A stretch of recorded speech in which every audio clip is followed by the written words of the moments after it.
रिश्वत देने के आरोपों का सामना कर रहे गौतम अडानी ने एक अहम कदम उठाया है और अपने हाथ पीछे खींच लिए हैं। अडानी ग्रुप की कंपनी अडानी पोर्ट्स ने घोषणा की है कि वह श्रीलंका में अपने पोर्ट प्रोजेक्ट में अब अमेरिका की मदद नहीं लेगी। कंपनी ने यह कहा है कि वह इस प्रोजेक्ट के लिए अपने ही संसाधनों का उपयोग करेगी।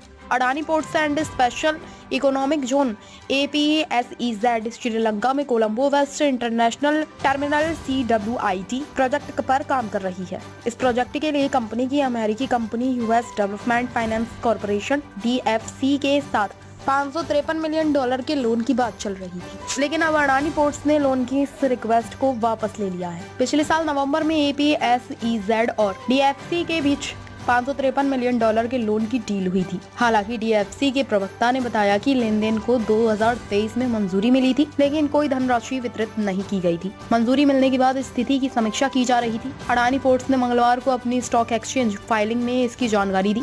कंपनी ने बताया कि उसने DFC से फंड का अनुरोध वापस ले लिया है और अब आंतरिक संसाधनों का उपयोग करने का फैसला किया है। इसके लिए कंपनी इंटरनल सोर्स और कैपिटल मैनेजमेंट रणनीति अपनाएगी। कंपनी ने कहा कि श्रीलंका में CWIT प्रोजेक्ट का काम तेजी से चल रहा है और नए टर्मिनल का निर्माण जारी है। इसे अगले साल की शुरुआत तक चालू करने की उम्मीद है। CWIT प्रोजेक्ट क्या है? यह प्रोजेक्ट अडानी पोर्ट्स और श्रीलंकाई ग्रुप जॉन किल्स होल्डिंग्स के सहयोग से तैयार किया जा रहा है। इस प्रोजेक्ट के लिए अडानी पोर्ट्स ने श्रीलंका पोर्ट्स अथॉरिटी और जॉन किल्स होल्डिंग्स के साथ समझौता किया था।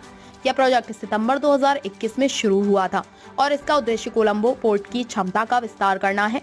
CWIT श्रीलंका का सबसे बड़ा और गहरा कंटेनर टर्मिनल होगा, जिसकी लंबाई 1400 मीटर और गहराई 20 मीटर होगी। कोलंबो पोर्ट हिंद महासागर का सबसे बड़ा और सबसे व्यस्त ट्रांसशिपमेंट पोर्ट है और इसकी क्षमता को देखते हुए इसके विस्तार की आवश्यकता महसूस की गई। इस नए टर्मिनल की वार्षिक कार्गो हैंडलिंग क्षमता 32 लाख से अधिक होने की संभावना है।